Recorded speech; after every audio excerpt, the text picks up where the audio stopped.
Hello, everyone. Welcome to Awaken Your Freedom Show. Please subscribe to support our growing community.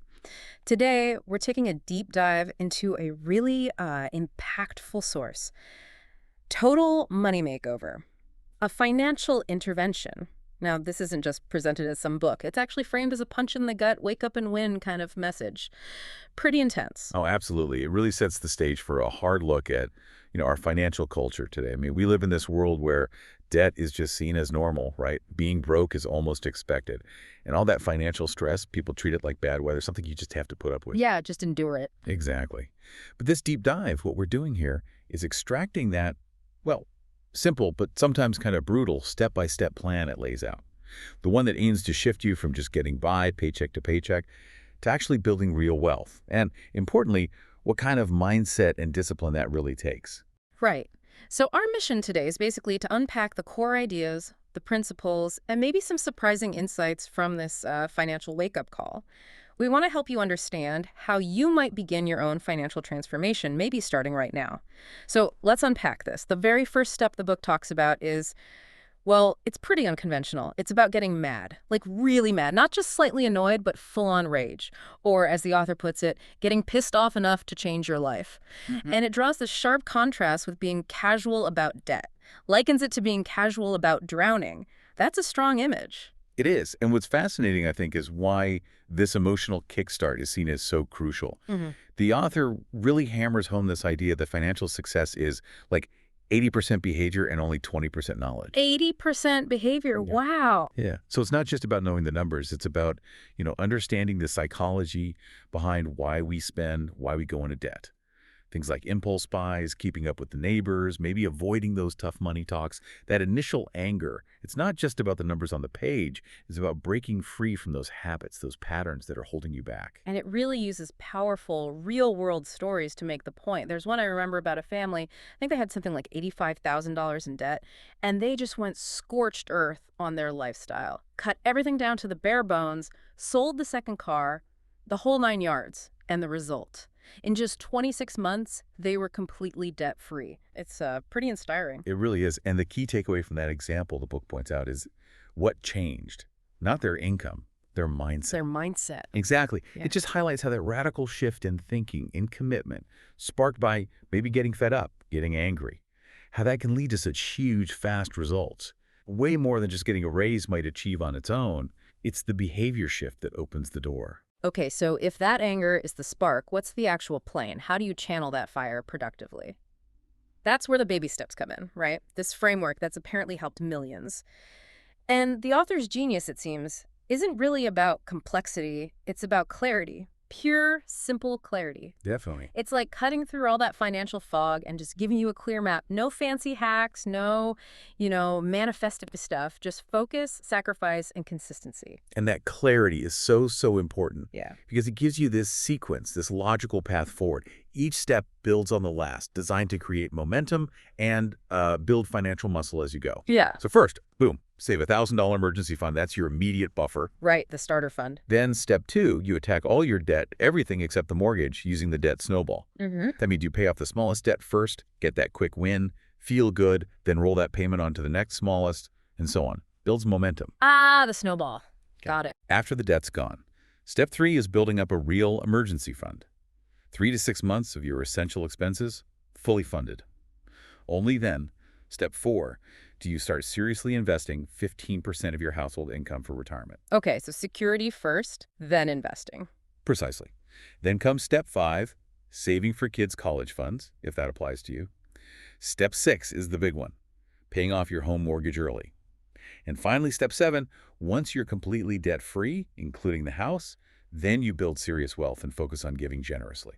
It is incredibly direct, isn't it? Just bam, bam, bam. What really stands out to you about just how simple and straightforward this is? And how does it maybe clash with other financial advice we often hear? It feels almost too simple sometimes. It does feel simple, and that's exactly what makes it challenging to a lot of sort of mainstream financial thinking.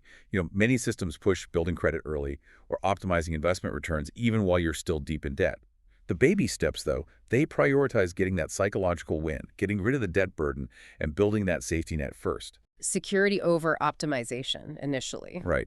It might seem counterintuitive if you're used to complex financial strategies, but for changing behavior, for getting back control, it's proven incredibly effective for a lot of people. You build that solid foundation before you start building the skyscraper. Okay, let's shift gears a bit to something that definitely sparks some debate. The book pushes this really provocative idea. You don't need a credit score.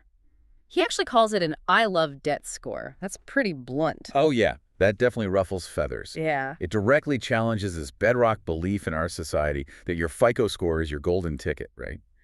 The alternative lifestyle it promotes is radical, living entirely on cash, debit, and zero payments, no borrowing. Zero payments. The stated result, the promise, is clear. No interest, no stress, and no slavery to lenders. Hmm. It's really about opting out of that whole credit system, aiming for a kind of freedom where you don't need anyone's permission, financially speaking. And there's a story backing this up too, right? About a couple in their 30s. They apparently bought their first home completely with cash after just 5 years of living super frugally. No mortgage, no credit cards. Just, as the book says, peace of mind. But, for someone starting out, or maybe someone who doesn't have a huge income, how practical is that really? This cash-only ideal in a world that runs on credit? That's a really fair question. And it forces you, the listener, to think about what that peace of mind is actually worth to you. It might seem impractical, maybe even impossible at the start, but the argument is, by aggressively getting rid of debt, by saving like crazy, you can build that independence. It's about changing your definition of financial success. Instead of needing a score to borrow, you build up the cash so you don't have to borrow. That's the ultimate goal. And that philosophy, it kind of leads naturally into this idea of defying society, doesn't it? I mean, we're just swimming in messages that normalize debt. Student loans are normal. Car payments are normal. Buy now, pay later is everywhere. That whole treat yourself culture. Exactly. And the book hits back with this really powerful countercultural mantra: being weird is the new wealthy. Being weird is the new wealthy. I like that. It's about realizing that what society calls normal financially, like always having payments, is actually what keeps most people stuck. So by choosing to be weird, by doing things differently, like driving an older car or packing your lunch, you can actually achieve financial results that are far from normal, far from average. It's not just about spending less. It's about consciously uncoupling your self-worth from stuff, which is a pretty radical act in our consumer world. Totally. And there's that quote, if you live like no one else now, later you can live like no one else. That's not just a slogan, is it? It connects directly to that idea of real freedom, where you're not chained to payments or what everyone else thinks you should have. Right. It really encourages you to take a hard look at your own life. How much are your financial decisions driven by trying to keep up or by what society expects? Are your choices actually moving you towards your goals for freedom?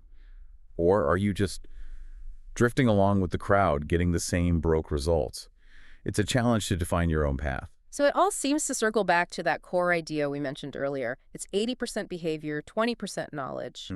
Most people, if they're honest, kind of know the basics of what they should do with money. Save more, spend less. The real fight, the book argues, is actually doing it. It really hammers the importance of discipline, accountability, understanding why you spend the way you do, those emotional triggers. Yeah, and what's really telling is hearing from people who follow this plan, like listeners to Ramsey's show. They often say the biggest change, the real turning point, wasn't just the bank balance, it was emotional. Like, taking control of their money gave them back their dignity, their hope, their confidence. It shows the journey is way deeper than just dollars and cents. It's about transforming yourself. Almost like a healing process, you said. In a way, yeah. And the author, Dave Ramsey, he doesn't shy away from his own story either. He went through bankruptcy himself back in his 20s and then rebuilt his wealth using these exact principles. So the book, in a sense, it's presented as his own redemption story. Absolutely. And that personal story makes the message feel really universal, really powerful. It says anyone can come back. It doesn't matter if you feel like you're drowning in debt right now, or you're working a minimum wage job, or you feel like you're starting completely from zero. The book really positions itself as this financial resurrection plan. It offers hope and, critically, a clear path for anyone who's willing to actually do the work. So wrapping this up, what's the bottom line for you listening right now? The core message, the call to action from this source, it's pretty clear. You don't need perfect timing. You don't need some big raise to fall into your lap. No.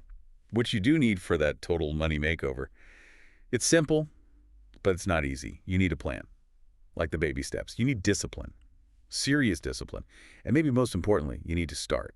Like right now, That, today. yeah. And here are just a few sort of raw insight nuggets from the book to maybe chew on.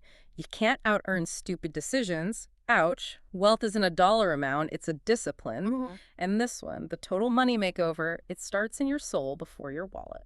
Hmm. That really sums it up. This deep dive, I think, shows that changing your financial life is ultimately a journey of, well, self-mastery. It makes you consider how deeply linked financial success is with your own personal discipline, your emotional control, and, yeah, your willingness to maybe be a little weird, to defy that conventional wisdom to get true freedom. To close, please don't forget to subscribe on your favorite platform, YouTube, Apple Podcasts, Amazon Music, or Spotify, to stay sharp and never miss a drop of knowledge that could change your financial life. Thank you.